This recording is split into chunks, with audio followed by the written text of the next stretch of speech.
Welcome. My name is Karen Domalakis, and today I have the honor of welcoming you to Frackville's virtual Memorial Day program. While we cannot have the kind of ceremony we usually have, we still take time to remember those who have served and fought for our country but have not made it home. I want to thank everyone who helped to put this program together to honor our fallen heroes, including Kaylee Lindenmuth, who made this ceremony available on the internet. We may forget why we have a parade.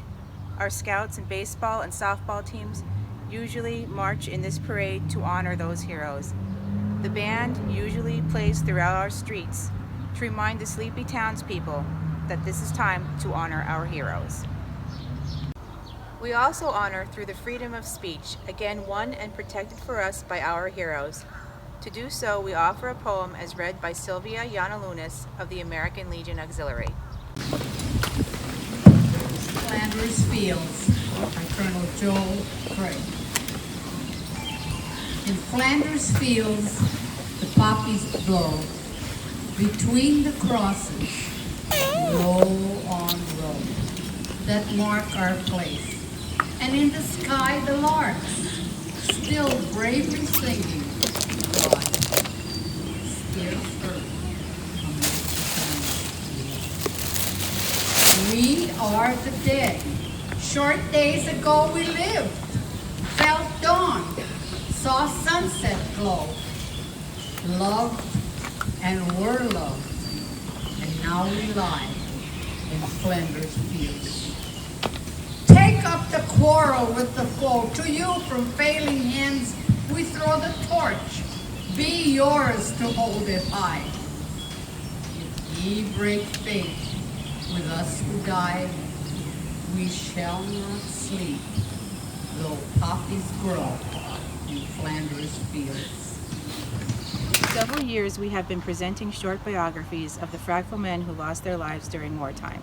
The men we honor today have stories which are equally inspiring. Some never made it to the battlefield, nor set foot on foreign soil. They were, however, still called upon to make the ultimate sacrifice of giving their lives. Their families were left with the same sense of loss as those killed in battle. These stories have been compiled by Elaine Michaliko, a member of the Frackville Recreation Board and former director of the Frackville Free Public Library. If you are related to anyone on the monument, Elaine would be happy to hear of additional information about our fallen heroes or answer questions about her research.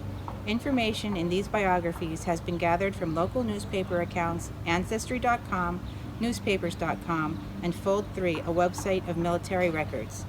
Reading these stories today are attorney Ashley Yagolinski and her brother Scott Yagolinski.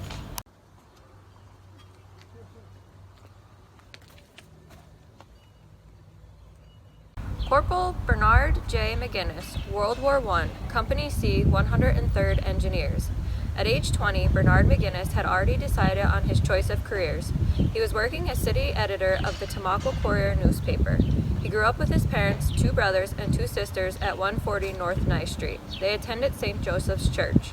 In May of 1917, Bernard and his younger brother Clement enlisted in Company C of the Engineers Corps. This specialized branch of the military dates back to Revolutionary times and is charged with completing construction projects, both civilian and military. After training, they were sent to Camp Hancock in Augusta, Georgia, to start their service. On September 5, 1917, Bernard Mcguiness was run over by a truck at the base and died of his injuries. His brother Clement and his good friend Corporal George Badenier accompanied his body on the train that returned him to Schuylkill County. They were met in Pottsville by Undertaker Nice. A viewing was held in the family home and was described in the local newspaper. For 2 hours prior to the church services, the home of the deceased was crowded by a steady stream of humanity as it reposed in state, draped with the American flag, in a room that was buried in flowers. It was estimated that 2,500 residents attended his funeral, including many members of the Engineers, the Meredith Band, and the host company of Frackville, of which Mcguiness was a member. Many businesses were closed during the funeral. He was buried in the St. Joseph Cemetery.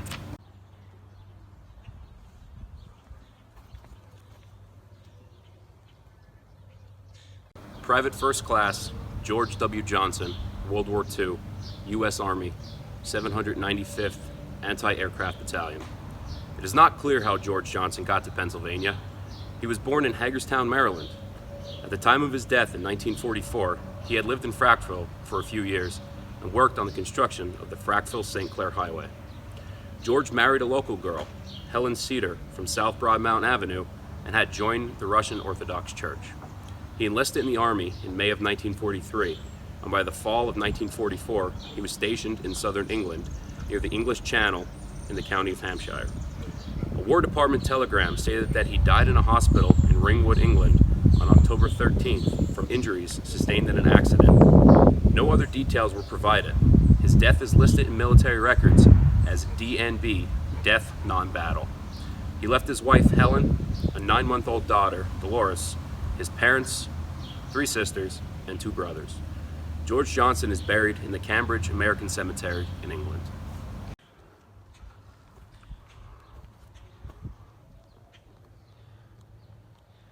First Lieutenant Michael Howerton, World War II, U.S. Army, 151st Infantry, 38th Division. Michael Howerton spent 17 of his 35 years in the U.S. Army. His family home was at 437 South Lehigh Avenue, about where the Dutch Kitchen restaurant now stands. Daniel and Sophia Howerton, who arrived in the United States at the turn of the 20th century, had 6 children, 3 boys and 3 girls, and according to the 1920 census, Daniel was the proprietor of a hotel. In 1930, Michael was stationed in San Antonio, Texas, at Fort Sam Houston. By 1940, as war approached, he was relocated to Fort George G. Meade in Anne Arundel, Maryland. He eventually spent 14 months overseas. On March 16, 1945, he died in Letterman General Hospital in San Francisco of a tropical disease. His body was returned to Frackville, where he was buried in St. Michael's Greek Catholic Cemetery. Musician 1C Michael Penchison, World War II, U.S. Navy. On December 7, 1941, Michael Penchison was stationed at Pearl Harbor. He had enlisted in the Navy in August of 1940, soon after graduating from Frackville High School. He was assigned to the cruiser Helena, which was torpedoed but repaired. For the next several years, the ship traveled throughout the South Pacific, taking part in battles at Cape Esperance and Guadalcanal, and escorting convoys of supplies. In 1943, the ship was sunk by enemy fire at Kula Gulf in the Solomon Islands. Fortunately, most of the crew, including Michael, were rescued. Michael Penchison was also a musician. He had played in the high school band. After a furlough spent in Frackville, he joined with several other servicemen to form a musical group assigned to tour with the 7th War Loan Campaign to help with the sale of war bonds. In July of 1945, the group was traveling in the Chicago area when a tire on their vehicle blew out and upset the car, seriously injuring the occupants. Michael was taken to a hospital in Joliet, Illinois, where he died on July 4, 1945, of brain damage as a result of the accident. His body was returned to Frackville, and on July 9th, a large funeral procession made its way from his parents' home at 649 Altamont Boulevard to St. Michael's Greek Catholic Church. He left his parents, Michael and Ella, brothers Walter, John, and Joseph, and sister Mildred. The family had originally settled in St. Clair, and Michael was buried there in St. Nicholas Cemetery.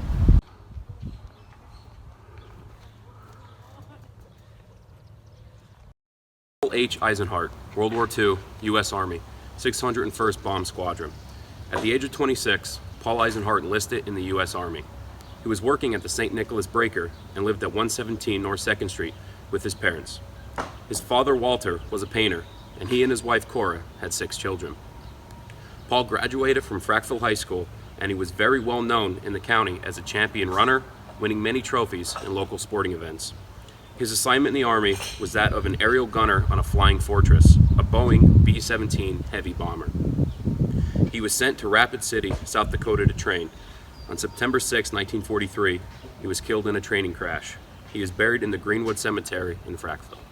The prosperity that makes public schools possible was also made possible by the sacrifice of our heroes that we remember today.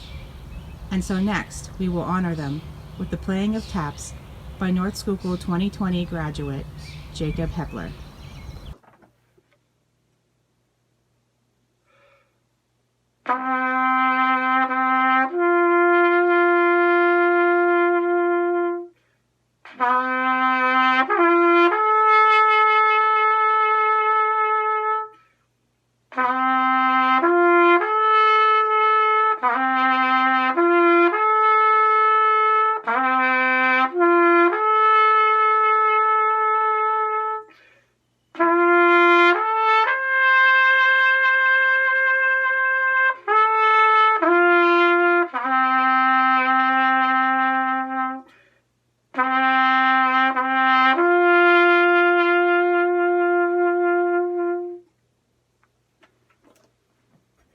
Again, I thank everyone for taking the time to watch our virtual Memorial Day program and properly remembering those who gave all. Please properly enjoy the remainder of your day by partaking in the freedoms and fun that have been made possible for us by their sacrifice. And God willing, we will have the freedom to assemble again next year.